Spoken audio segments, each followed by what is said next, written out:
γεια σας, καλώς ήρθατε στο κανάλι μου. Πάμε σήμερα να φτιάξουμε τους πιο νόστιμους κουραμπιέδες που έχετε δοκιμάσει ποτέ.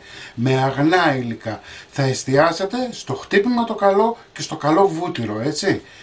Μην ξεχνάτε να κάνετε κοινοποίηση στα βίντεο μου, να κάνετε εγγραφούλα στο κανάλι μου. Οτιδήποτε χρειάζεστε μπορείτε να έρθετε στην ομάδα μας με γυρικές απολαύσεις στο Facebook. Γράψτε μου ένα σχόλιο αν σας αρέσει η συνταγή ή από ποια πόλη με βλέπετε. Και τώρα πάμε να σας δείξω την εκτέλεση και τα υλικά. Για να έχετε ένα νόστιμο κουραμπιέ, έτσι θέλουμε καλή πρώτη ύλη. Οπότε, 350 γραμμάρια βούτυρο αγελαδινό. Το έχω αφήσει και έχει έρθει σε θερμοκρασία δωματίου για να μπορέσει να χτυπηθεί. Έτσι, το μυστικό του κουραμπιέ είναι αυτό. Είναι το καλό βούτυρο και το πολύ χτύπημα. 350 γραμμάρια εγωπρόβιο βούτυρο.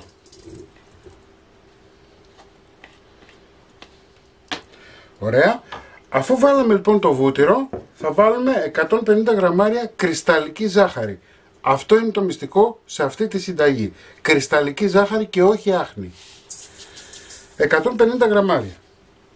Θα βάλουμε μία καλή τσιμπιά αλάτι.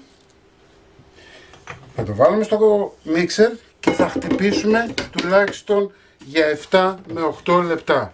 Θέλουμε να γίνει το βούτυρό μας κρέμα.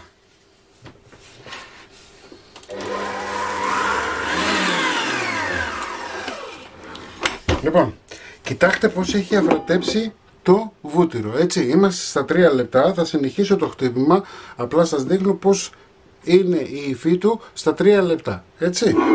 Λοιπόν, σε αυτό το σημείο μπορείτε να βάλετε αν θέλετε βανίλιες και να αρωματίσετε το βούτυρο. Μπορείτε να μην βάλετε εγωπρόβιο σε όσους δεν σας αρέσει, όμως ο κουραμπιές είναι αυτός, το εγωπρόβιο βούτυρο που μυρίζει. Μία κουταλιά του γλυκού σόδα. Εντάξει, θα συνεχίσουμε το χτύπημα τουλάχιστον για άλλα 3 με 4 λεπτά.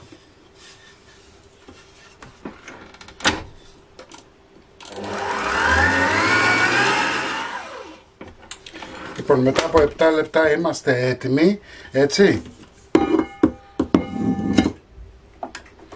Θα βγάλουμε τώρα τον αναδευτήρα και θα βάλουμε το φτερό, εντάξει. Πάμε να βάλουμε το φτερό. Λοιπόν, να σας πω δύο πράγματα. Τη σόδα γιατί τη βάλαμε? Για να σκάσει ο κουραμπιές. Εάν ο κουραμπιές σκάσει, παίρνει μέσα ζάχαρη, γίνεται και πιο νόστιμος. Δεύτερον, όσο χτυπάτε το βούτυρο, ειδικά το εγωπρόβιο, αναδεικνύεται τα αρώματά του. Έτσι. Λοιπόν, θα χρησιμοποιήσουμε 1 κιλό αλεύρι μαλακό. Έτσι. Κανονικά οι κουραμπιέδες και τα μαλαμακάρονα θέλουν μαλακά αλεύρα. Εάν δεν έχετε, αναγκαστικά θα πάτε σε για όλες τις χρήσεις. Μικρή διαφορά, αλλά την καταλαβαίνετε. Λοιπόν, πάμε να ενσωματώσουμε σιγά σιγά.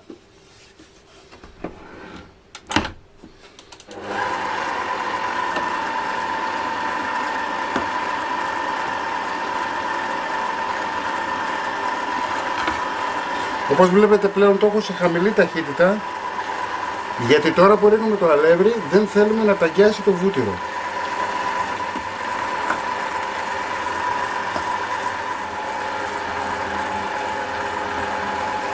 Το αλεύρι θα το πάρει όλο.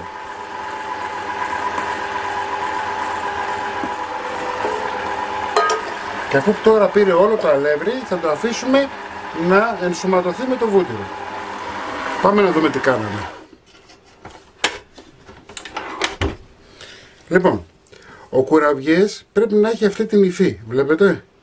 Πρέπει η υφή του να είναι σαν άμμο υγρασιασμένη, για να μπορέσει να σκάσει και να γίνει η δουλειά μας σωστά.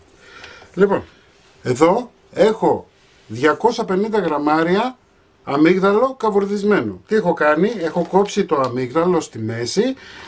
Κάποια στιγμή που είχα το φούρνο μου αναμένο στους 180 βαθμούς για 4, 5, 6 λεπτά να πάρει ένα ελαφρύ χρώμα. Έτσι, τα αφήνετε να κρυώσουν καλά και τα χρησιμοποιείτε όποτε θέλετε, για να μην ανάβετε τώρα το φούρνο.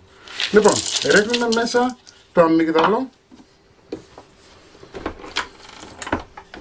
και ενσωματώνουμε πάλι σε χαμηλή ταχύτητα. Οι κουραμπιέδες, να ξέρετε, είναι πολύ πιο εύκολοι από ετόμελο μακάρονο.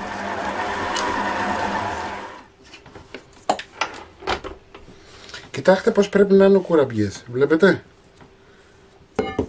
Αφήνουμε τη ζύμη μας να ξεκουραστεί τουλάχιστον για 1 τεταρτάκι. Αφήσαμε τη ζύμη μας και ξεκουράστηκε για 15-20 λεπτά. Εντάξει. Προσέχτε τώρα, γιατί η ζύμη τρίβεται. Και έτσι πρέπει να είναι. Λοιπόν, μετράμε κομμάτια των 35 γραμμαρίων. Και τι κάνετε? Το πιέζετε με το χέρι σας και το ακουμπάτε.